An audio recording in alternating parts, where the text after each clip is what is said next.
Good morning and welcome to Peace Out, where we are learning together to peace out, right? And I think we're getting that process. Are you getting the process? Are you getting just a little bit faster at going, you know what? God's got this situation and God's got me in this situation. I'm getting a little better about it, but I'm still learning.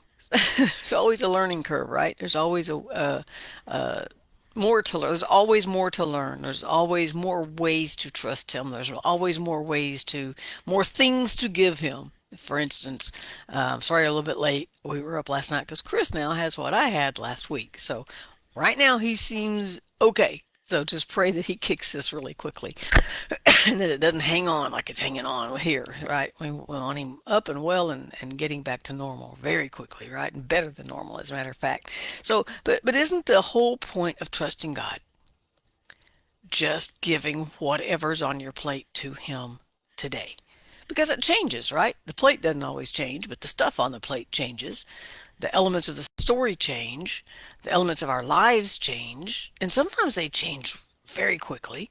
Sometimes they change slowly. Sometimes they change too slow for us or too fast for us. And it's all about making those adjustments and just always reminding ourselves that we can trust God with whatever is on our plate today, right this moment, whatever it is. And I know I'm not going to give you my list because you have a list, right? But we always have these stuff on our plate that we're dealing with. There's always something to trust Him with. There's always a new way to trust Him or a new level to trust Him. But here's what I woke up. I literally woke up with this scripture on my mind this morning, and maybe I was just praying for Chris. I don't know, but I literally it's out of Psalm 23, and we're all very familiar with it. It's verse 4.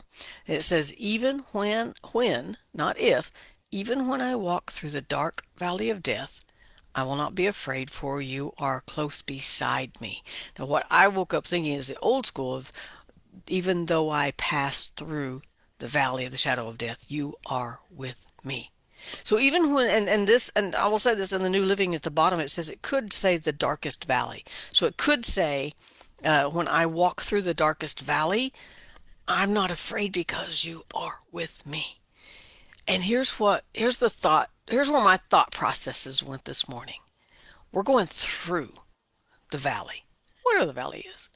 We're going through that valley. We're not camping there. It's not going to be like this forever. Things can change for the good and for the bad on a dime, right? Well, one phone call can change your day and your trajectory for the day, the trajectory of your attitude and thoughts and feelings and emotions and all those things that are wrapped up into every little detail of our lives, right? It can change so fast, but we're going through that valley and He's going through it with us. Now, I was looking for a scripture. I thought it was a scripture, but it's not. But it is a song by Dottie Rambo, who's one of my favorite, all-time favorite songwriters. And she wrote that in the valley he restores my soul, because on down here he talks about he restores my soul, surely goodness and mercy will follow me, right? And so it's in the valley that we begin when and you know, all valleys aren't deep and dark. Some valleys are just a little bit indented and it's just a little troublesome, and then some are really deep and dark and long and hard and difficult, and some aren't quite so bad. But no matter what the valley looks like, first off, that's where the fruit is grown. You don't usually plant trees up high because it's too cold.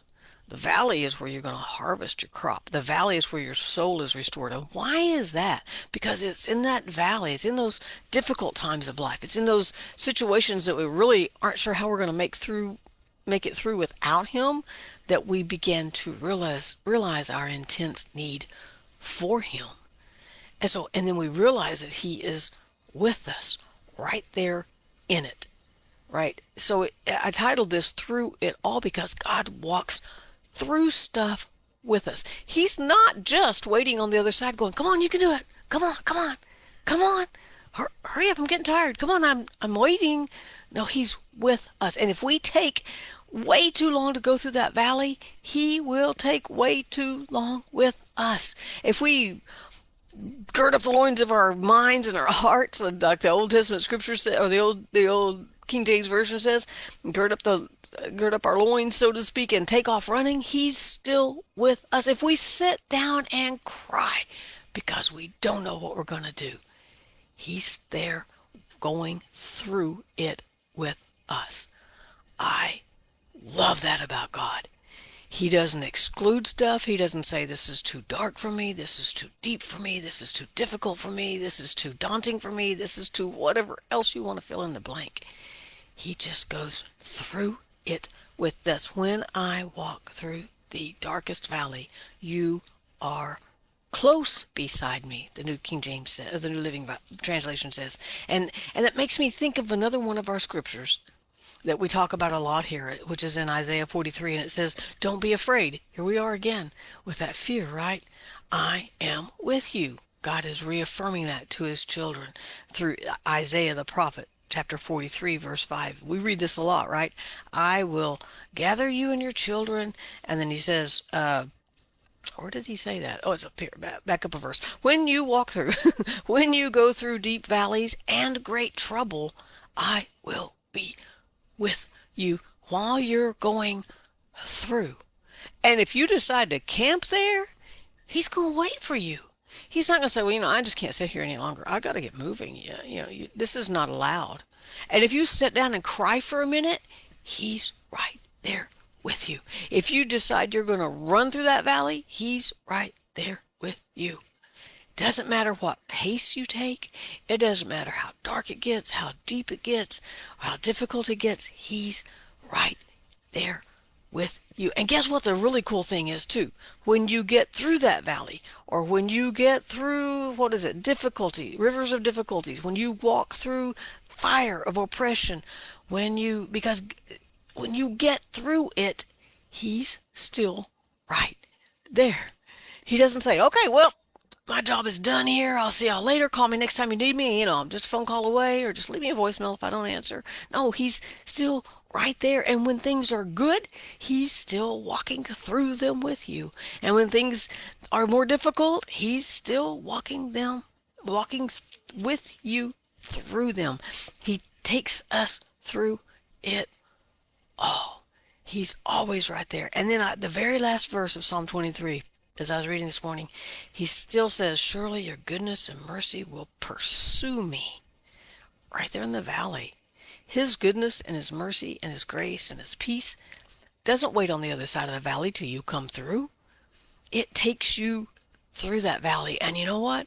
That is what peace and piecing out is all about. Trusting God, whether you're on a mountaintop, whether you're in the valley, or somewhere in between, trying to navigate through life, through a flood, a fire, a valley, good times and bad times, easy times and hard times. It's all about just trusting God, believing the truth that he's with you, and he ain't gonna go anywhere.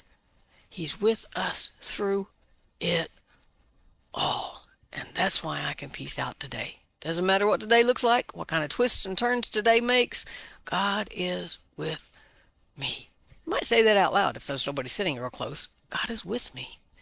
Maybe you'll tell yourself that 100 times a day. Maybe you'll need to tell yourself that every minute today. Tell yourself that until you get it. God is with me. Right here, in this situation, right now, with everything on my plate, God is with me through. We're going through it. Nothing is forever. We're going through it because he gives us strength, he gives us peace, he gives us grace and mercy for today. Right? That's right. Peace out. Have a great day. I'll see you tomorrow.